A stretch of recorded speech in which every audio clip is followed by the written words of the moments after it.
akhirnya Piala Dunia 2026 tiba di partai puncaknya, partai final antara Spanyol melawan Argentina.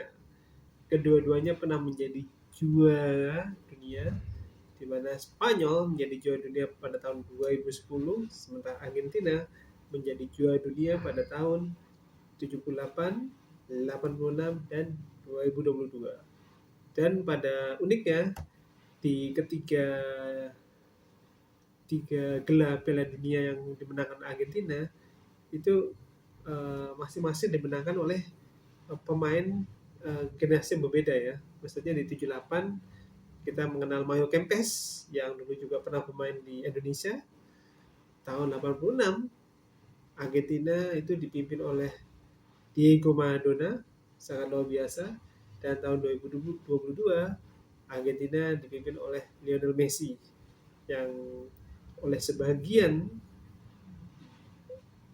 uh, pengamat atau fans sepak bola dianggap sebagai GOAT atau the greatest of all time, pemain terbaik sepanjang masa, ya kan? Nah, di final Piala Dunia 2026 ini tentunya akan menjadi partai yang sangat menarik karena ini adalah final ketiga bagi Messi setelah tahun 2014 ya, 14, 2022 dan 2026. Ada 3 kali final Piala Dunia. Dan Argentina ini, sang juara bertahan ini memiliki mental juara ya. Terbukti dari beberapa pertandingan sebelumnya mereka sempat tertinggal bisa bangkit lagi. Terlepas ada yang mengatakan ini kontroversial, ini itu. Ya, terlepas dari itu semua, kita bisa tahu sendiri bahwa Argentina akhirnya berhasil melaju ke babak final dan berhadapan dengan Spanyol. Ya, jadi kalau Argentina, sang juara bertahan ini dikenal dengan mental juara, pengalaman di final beberapa kali, dan memiliki seorang legenda hidup, siapa lagi kalau bukan Lionel Messi. Sementara Spanyol itu tim dengan generasi yang bisa dibilang generasi terbaru Spanyol ya, generasi sepak bola baru mereka yang lebih modern, kombinasi cepat, dan bintang muda mereka yang fenomenal yaitu Lamine Yamal yang bahkan lebih muda dibanding Pele saat tampil di Piala Dunia. Jadi ini bukan sekedar final, tapi ini adalah pertarungan dua era sepak bola. Apakah Argentina akan mempertahankan mahkota juara Piala Dunia yang didapatnya tahun 2022 atau Spanyol yang akan membuka era kejayaan baru atau kebangkitan dari sepak bola Spanyol? Oke, kita akan bahas mengenai kondisi kedua tim saat ini. Argentina datang ke final dengan identitas yang sudah sangat jelas. Jadi di bawah pelatih Lionel Scaloni, Argentina ini berubah menjadi tim yang bergantung kepada satu pemain. Dari tim yang bergantung pada satu pemain, itu Lionel Messi, menjadi tim yang memiliki struktur lengkap.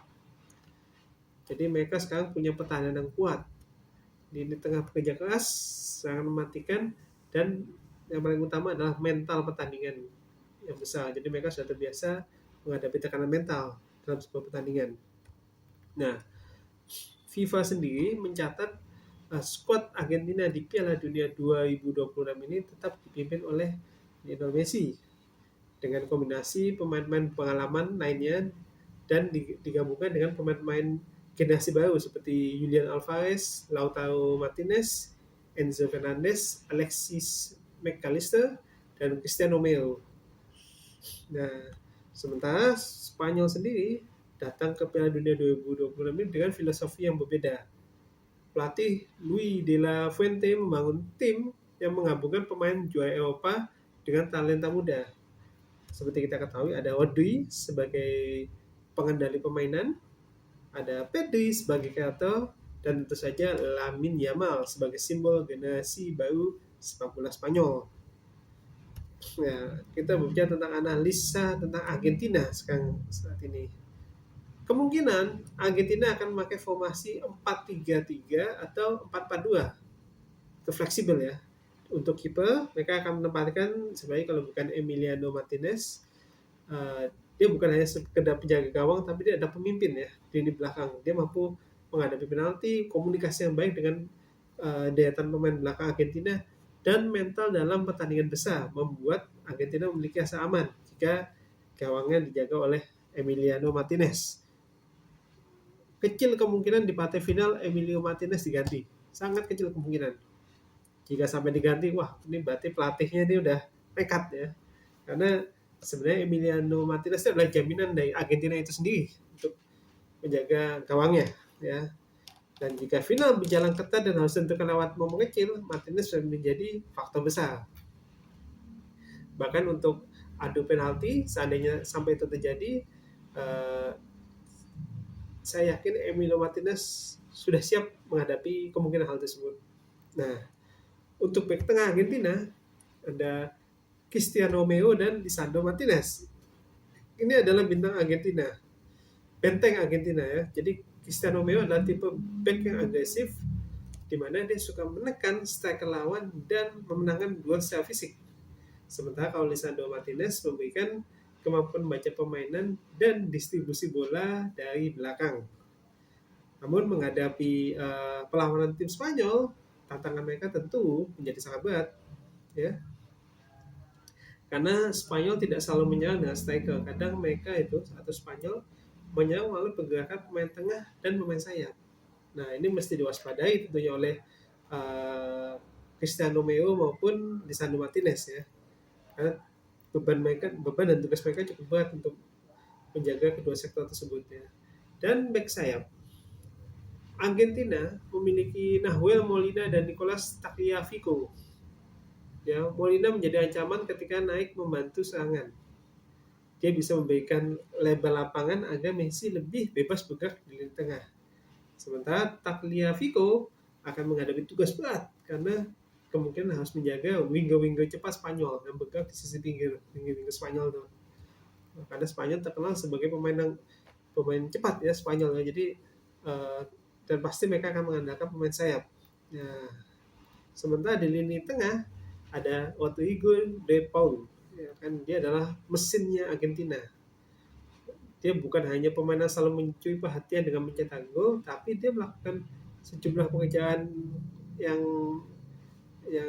berbeda ya, agak kotor, misalnya seperti pressing, memenangkan duel, membantu Messi, menjaga keseimbangan tim. Wah, pokoknya beban berat deh di tangan Rodrigo de Paul. Tapi dia ini banyak jasanya bagi timnas Argentina. Nggak ada dia nih, Argentina bisa kacau nih di tengahnya nih. Jadi melawan Spanyol, perannya sangat penting untuk mengganggu ritme dari Rodri maupun Pedri, kedua pemain tengah Spanyol yang perlu diwaspadai oleh timnas Argentina. Lalu ada juga Enzo Fernandez. Ya, Enzo Fernandez ini adalah pemain yang biasa mengubah tempo ya. Jadi dia bisa memiliki kemampuan untuk umpan jauh, tendangan jarak jauh maupun membawa bola melewati tekanan lawan. Ya. Argentina membutuhkan Enzo ini untuk keluar dari tekanan pressing Spanyol. Jadi apabila Spanyol memberikan serangan yang intens, dan diharapkan ini Enzo ini mampu menjaga balance keseimbangan dari lini tengah Spanyol tersebut. Lalu ada juga Alexis McAllister. Nah, ini pemain ini benar-benar istimewa dan luar biasa ya. Dia tuh mampu mencari uang kecil meskipun dia tidak selalu terlihat, tapi perawakannya ini selalu pergerakannya ini bisa aja menemukan ruangan gerak untuk Messi dan striker lainnya. Nah, itulah kelebihan dari Alexis McAllister ya. Dan kalau kita bicara di depan Argentina, tentu kita sudah tahu bahwa Lionel Messi yang akan menempati pos tersebut. Jadi saat hampir dipastikan 99,9% Lionel Messi akan menjadi starting line up dan menempati posisinya. Sangat mustahil Lionel Messi tidak menjadi starting line up di pertandingan final. Walaupun dia usia tidak muda lagi, tapi kualitas pemainannya sangat luar biasa, dan dia itu juga selain sebagai striker juga merupakan playmaker bebas ya. Dan dia pasti akan mencari ruang antara lini tengah dan pertahanan Spanyol. Nah, yang jadi pertanyaan besar, siapa yang akan menggantikan Messi nanti? Apakah si Rodri, apakah bek tengah Spanyol, atau apakah Spanyol akan mencoba membatasi uang umpannya? Nah, kita akan lihat nanti pada saat partai final nanti. Dan Julian Alvarez. Nah, Julian Alvarez ini memberikan sesuatu yang berbeda pada timnas Argentina ya. Dia itu punya passing tinggi, punya kecepatan, dan pergerakan tanpa bola. Dia bisa menjadi pemain yang sangat menyulitkan bek Spanyol karena dia tidak hanya menunggu bola. Lalu ada Lautaro Martinez. Nah, ini yang disebut-sebut katanya dia bilang ini calon pengganti Messi nih di tim nasional. Nah, jika Argentina membutuhkan gol, Lautaro adalah senjata utamanya. Dia striker yang kuat dalam kotak penalti dan dia bisa mencetak gol dari peluang sekecil apapun. Nah, inilah yang diharapkan mungkin bisa menjadi pembeda di pertandingan nanti ya. Si siapa? Lautaro Martinez. Ya. Itu tadi dari sisi Argentina. Sekarang kita bahas dari sisi Spanyol. Tapi sebelumnya izinkanlah saya untuk minum dulu. Dan saya cop-cop habis juga. Sorry. Alhamdulillah. Oke, kita akan bahas mengenai Spanyol. Kali ini dari kemungkinan formasi yang akan digunakan Spanyol adalah 4-3-3. Kemungkinan untuk kiper mereka memiliki dua kiper ya yang cukup baik, yaitu Unai Simon dan David Raya. Lalu di back tengah ada Spanyol tuh memiliki Pau Cubarsí dan Aymeric Laporte. Kalau Pau Cubarsí itu membawa ketenangan yang luar biasa saat bermain, walaupun masih muda tapi dia kayak nyaman dalam menghadapi tekanan-tekanan dari tim lawan. Sementara kalau Laporte itu memberikan sisi pengalaman ya karena sudah cukup lama membela Spanyol. Jadi duel mereka melawan Messi dan Alvarez tentu akan sangat menentukan jalannya pertandingan nanti. Kalau mereka bisa mengawal ketat Messi dan Alvarez, bisa jadi akan ada extra time bahkan adu penalti. Tidak tertutup kemungkinan. Nah, lalu back sayap Spanyol ada Marc Cucurella dan Pedro Porro. Ya. Cucurella ini sangat penting karena dia memberikan energi tinggi dan aktif membantu serangan. Tapi kalau dia menghadapi Messi, dia sebaiknya hati-hati karena satu langkah dia salah, bolanya bisa diambil Messi dan Messi bisa menyerang balik. Nah, itu bahaya itu. Jadi kewaspadaan Spanyol pasti terutama pada Messi nanti di pertandingan final tersebut. Di lini tengah Spanyol juga ada Rodri, ya kan? Kalau Messi adalah otak Argentina, Rodri ini otaknya Spanyol karena dia terbiasa mengatur tempo permainan, distribusi bola dalam lini tengah maupun dalam tim, serta mengatur posisi pemain yang pas. Jadi jika Rodri bisa mengontrol pertandingan, Spanyol akan bermain sesuai rencana dan taktik yang direncanakan. Dan ada Pedri, pemain yang mampu menemukan celah. Setelah itu ada Fabian Ruiz, ada atau Mikel Merino ya, di mana Spanyol membutuhkan pemain-pemain seperti mereka ini untuk memenangkan duel fisik ya. Karena Argentina pasti akan membuat pertandingan menjadi keras. Ya, karena dan Argentina hampir dipastikan mungkin mereka akan berusaha menyerang sejak awal pertandingan. Gitu. Dan untuk depan Spanyol ya ada Lamine Yamal, ya kan? Jadi Messi sendiri seperti kita tahu pernah memandikan Lamine Yamal ya 19 tahun yang lalu ya. Jadi tentunya akan sangat menarik jika ternyata mereka bisa berhadapan secara langsung ya setelah 19 tahun. Luar biasa memang. Gitu. Dan ada Nico Williams di depan Spanyol ya. Jika dimainkan Nico Williams ini dia bisa menyerang ruang kosong di belakang bek Argentina. Karena dia adalah tipe pemain yang bisa mengubah pertandingan hanya dengan satu sprint. Luar biasa. Lalu ada Mikel Oyarzabal atau Dani Olmo. Mereka itu memberikan kecerdasan taktik ya, mampu masuk ke ruang antar lini dan membuat pertahanan lawan menjadi bingung. Gitu. Dan nanti di mana di pertandingan final nanti akan banyak duel antara pemain-pemain Argentina melawan Spanyol, duel-duel kunci ya. Yang pertama Messi melawan Rodri ya. Nanti kita akan mengetahui siapa yang mampu mengendalikan pertandingan ya. Karena Messi akan berusaha mencari uang, sementara Rodri berusaha menutup uang Messi. Ya, jadi keduanya saling crash gitu kan. Wah, mantap. Dan nanti akan ada Argentina counter attack versus pressing Spanyol. Karena Spanyol kemungkinan menguasai bola dan Argentina kemungkinan menunggu momen. Pertanyaannya, apakah Spanyol bisa menyerang tanpa memberi ruang untuk serangan balik? Nah, ini menarik nih. Yang ketiga adalah pertarungan antara Lamine Yamal melawan pemain bertahan Argentina. Wah, ini kemungkinan Lamine Yamal akan membobardir pertahanan Argentina nih, ya kan? Jadi kuncinya adalah apakah pemain Argentina mampu mematikan pergerakan dari Lamine Yamal atau mereka justru akan menghadapi tekanan luar biasa mencoba menghentikan pergerakan Lamine Yamal.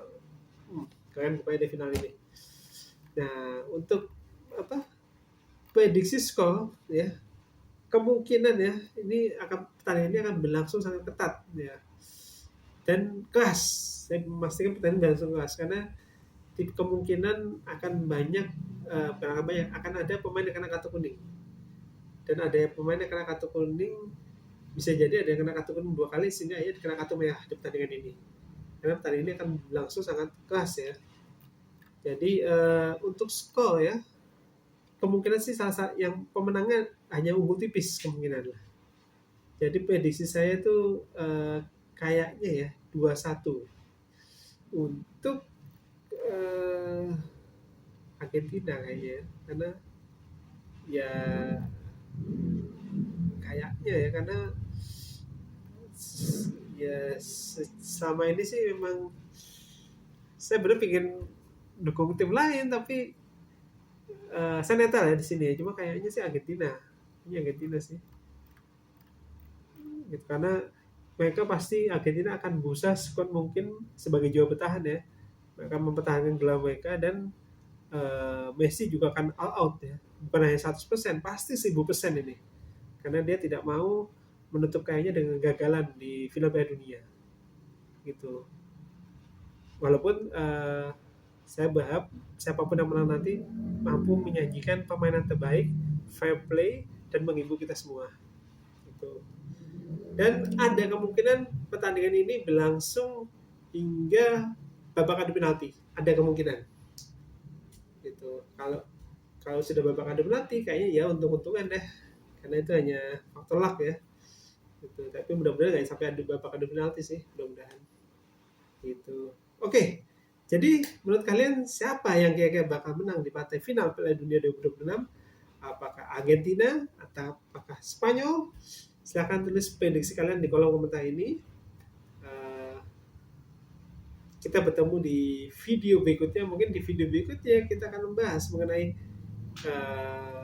review dari pertandingan final itu sendiri. Kalau ini kan preview, nanti kita akan bahas review dari pertandingan final itu sendiri.